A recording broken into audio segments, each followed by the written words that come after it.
All that is to say, Ollie K writes me and says, I haven't seen an update post on YouTube regarding the test you and your friend were doing comparing blood samples. Just wondering if you're going to continue those or not, as they were quite helpful to folks who've had COVID but chose not to vaccinate in our respective battles.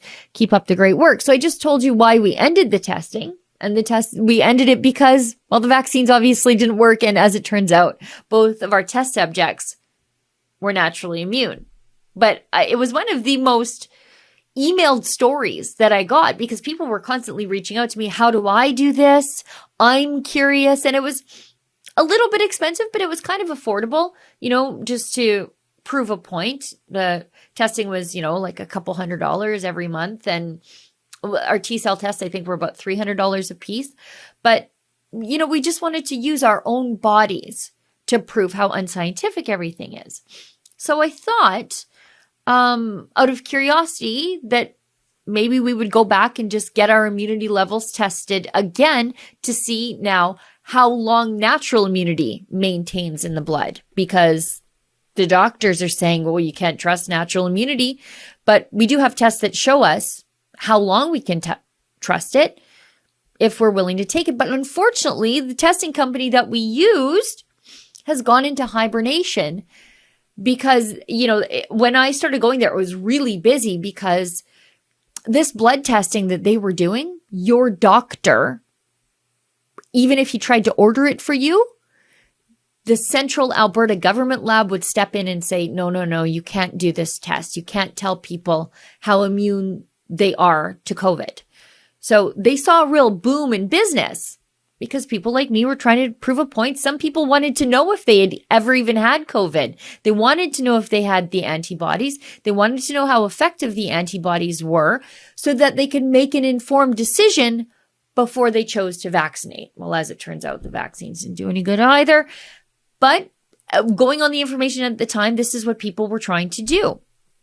But then the vaccine passport ended in Alberta and business dropped off for the company. Now they've gone into hibernation, but before they did something interesting. So I'm going to read a letter to you from the CEO of iCore Blood Testing. That's the company that we use. Lacrete did a big experiment with the town of Lacrete, Alberta.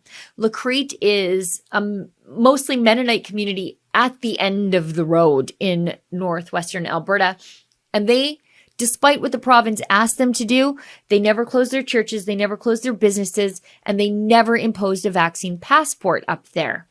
In fact, they went one step further. If you were a business that did impose a vaccine passport, you couldn't do business with the county up there, with Mackenzie County, which was wonderful. They stood against discrimination and they stood together as a community and respected everybody's medical choices. And as it turns out, once you took coercion out of the equation, the town of Lacrete, only about 1 in 3 people made a choice to vaccinate because they weren't coerced. And that town, according to iCore's blood testing, achieved natural immunity way sooner than the rest of the population. So all that is to say, iCore, before they went into hibernation, they made a proposal with the Alberta government, and I'll read from the CEO's letter. Just before we went into hibernation, I submitted a proposal to Alberta Health Services for a pilot project. Under this pilot, we would complete screening testing on 1,000 Albertans between the ages of 50 and 75 and screen for 10 different types of cancer as well as cardiovascular disease. The case we want to make is that money spent upfront for screening testing can identify individuals with cancer or cardiovascular disease while still in the early stages. By doing this, our healthcare system can then intervene, which not only increases survivability odds, but also decreases the long-term cost impact on the system. We can keep individuals out of the hospital or mitigate expensive late-term treatments. Although I cannot share the details of the pilot, I am pleased to report that we have received positive feedback on it and are hoping for further conversations or approval soon.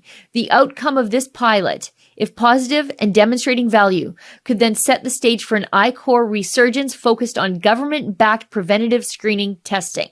The selection of pilot participants is yet to be determined, but I have requested that I-Corps qualify participants from this mail list. So stay tuned for our next newsletter for an update. I think this is wonderful. Screening people in advance for diseases to increase their survivability, but also lessen the burden on the healthcare system. I don't know why the government wouldn't do this. I wish them the best of luck. This is a huge thing to put healthcare back in the hands of the patient. Oh, hey, what you just saw there is a clip from my weekly full-length show, The Gun Show. It airs on Wednesday, but this is the internet. You can watch it whenever you feel like. You just have to become a subscriber to our paywalled premium content. Just go to rebelnewsplus.com to become a member today.